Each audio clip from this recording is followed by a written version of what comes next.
नमस्कार. लग्नानंतरचे प्रेम भाग 1. सकाळी 6:15ची वेळ. बस स्टॉपवर खेडेगावातून शहरात कॉलेजला जाणाऱ्या मुलं मुली, दही दूध शेतमाल विकायला जाणाऱ्या स्त्री पुरुषांची गर्दी.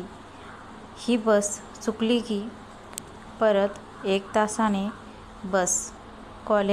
कॉलेजचा मुलं मुली आपल्या ग्रुपमधील कोण राहिलं का हे मागे वळून पाहत होते. ही बस सगळ्यांच्या साठी महत्त्वाची होती. वेळ झाला की महत्त्वाचे लेक्चर चुकणार म्हणून कॉलेजच्या मुलांची गर्दी. तर वेळ झाला तर शेतमालाला भाव मिळणार नाही म्हणून शेतकऱ्यांची गर्दी. तेवढ्यात निकिता घाईघाईत थोडीफार पळतच स्टॉपवर येत होती. आज तिला उठायला जास्तच उशीर झालेला. पहिलंच लेक्चर इंग्लिश, त्यात गर्ल कॉलेजला असल्यामुळे आणि कॉलेजचे नियम कडक असल्यामुळे तिला पहिलं कोणतंच लेक्चर चुकवत येत नसे. त्यामुळे ती स्टॉपवर पळतच येत होती. येताना बाप्पा प्लीज बस चुकू देऊ नको म्हणून मनोमन धावा करत होती. ती येत असताना मात्र बसची वाट बघणाऱ्या नजरा बसवरून हटल्या आणि तिच्यावर स्थिरावल्या. व्हाईट जीन्स, पिंक कलरचा शॉर्ट टॉप, पाठीमागे छोटीशी सॅक अडकवलेली आणि पायात व्हाईट शूज अशी निकिता कोल्हापूर जिल्ह्यातील एका खेडेगावातील स्मार्ट मुलगी. घरातील मोकळ्या वातावरणामुळे मॉडर्न कपडे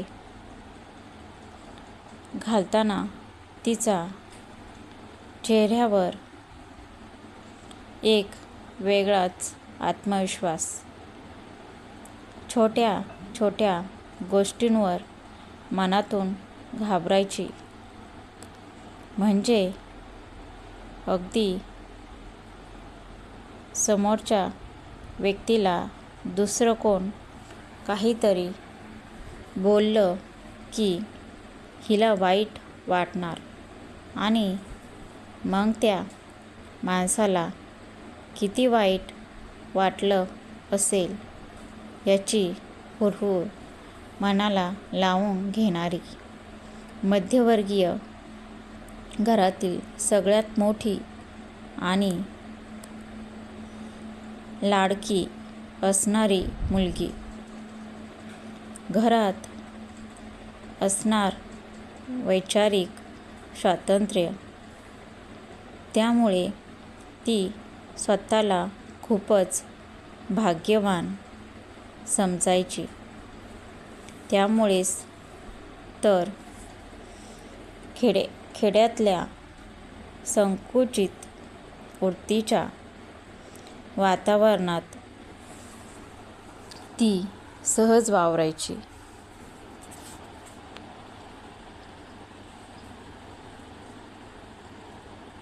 ती 10वीला असताना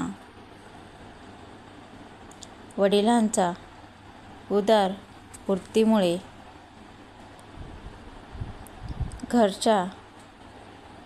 घरची परिस्थिती थोडी बिकट झाली होती.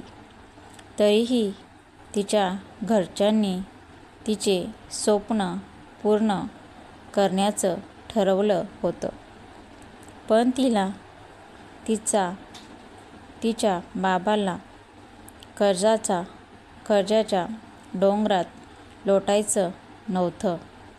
म्हणूनच तिने तिचं इंजिनिअरिंग व्हायचं स्वप्न बाजूला ठेवलं आणि सायन्स ही न घेता आर्ट्सला प्रवेश घेतला आणि स्पर्धा परीक्षा देऊ असं मनात ठरवून 11वीच्या प्रवेशासोबतच स्पर्धा परीक्षांची तयारी सुरू केली.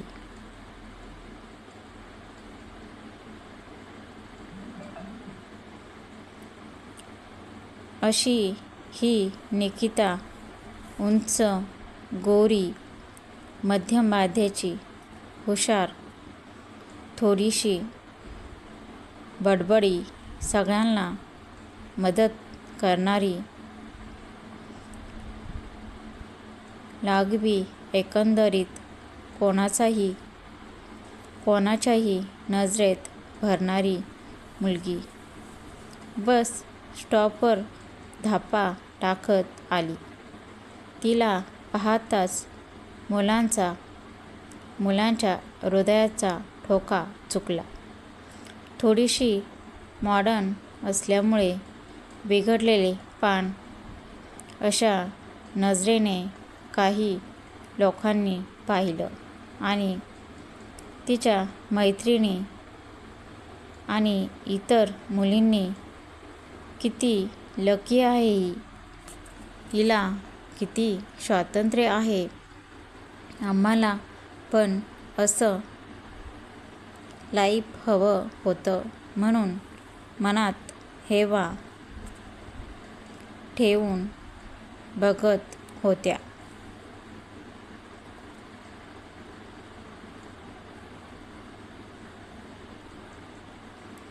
अरे ही काय बस आली. सगळ्यांची एकच घाई उडाली. बस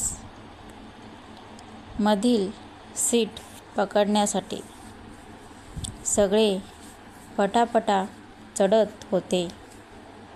पण हिला गर्दीत धक्काबुक्की करत बस मध्ये चढणं पसंत नाही. आणि दुसरं म्हणजे जी लोक पान अशा नजरेने पाहत होती तीच लोक आता तिच्याकडे ओझं उचलायला, त्यांची मदत करावी ह्या हेतूने पाहत होते. आणि हे काय रोजचंच होतं ना. ती त्यांना मदत केल्याशिवाय बसमध्ये चढायची नाही. तिच्या मैत्रिणी कधी कधी तिला बसण्यासाठी सीट पकडायच्या, पण नेहमी बसायला जागा मिळेल असं नाही. पण आज तिच्यावर बाप्पा मनापासून खुश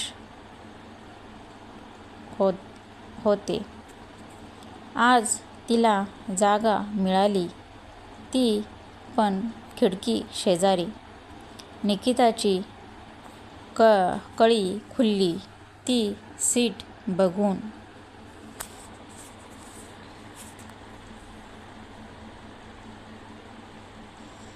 या सगळ्या गोंधळात कोण तर तिला एकटक पाहत होतं, ज्याच्याकडे कोणाचंही लक्ष नव्हतं आणि नसणारच ना. तो त्याच्या कारमध्ये बसून तिला पाहत होता. अगदी तीच स्टॉपला धावपळ करत येण्यापासून ते मैत्रिणींशी गप्पा मारत असताना तिचं हसणं तिचा पळत आल्यामुळे फुललेला श्वास आणि त्यात पण मैत्रिणींशी कधी बोलू म्हणून झालेली तिची घाई, तीच कोणालाही भाव न देणं आणि मगाशी पळत आलेली मुलगी आता मात्र मदत करण्यासाठी तीच मागे राहून सगळ्यात शेवटी बसमध्ये चढणं हे सगळं तो पाहत होता. ती जेव्हा त्याला रोडवरून क्रॉस झाली त्याच वेळी त्याची गाडीचं स्पीड कमी झालं होतं आणि त्यांच्याही नकळत त्याची कार त्याने थांबवली होती. हृदयात एक नाजूक कळ उठली होती. बस सुरू झाली अन त्याची तंद्री तुटली. ओह शिट, खूप लेट झालं असं म्हणून त्याने गाडी स्टार्ट केली आणि मीटिंगसाठी निघाला. खरं थोडा पुढे गेला आणि त्याची गाडी बंद पडली. लगेच त्याने कोणाला तरी फोन केला आणि घाईत त्याने ती बस पकडली. फोनवरून त्याने त्याच्या ड्रायव्हरला दुसरी गाडी घेऊन कोल्हापूर बस स्टॉपला यायला सांगितले.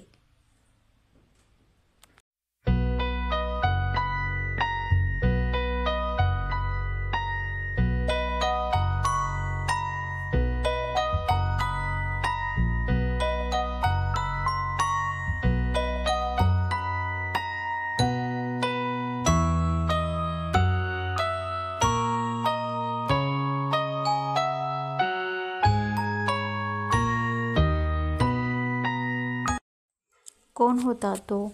त्याने कोणाला कॉल केला? इथे कशासाठी आलेला?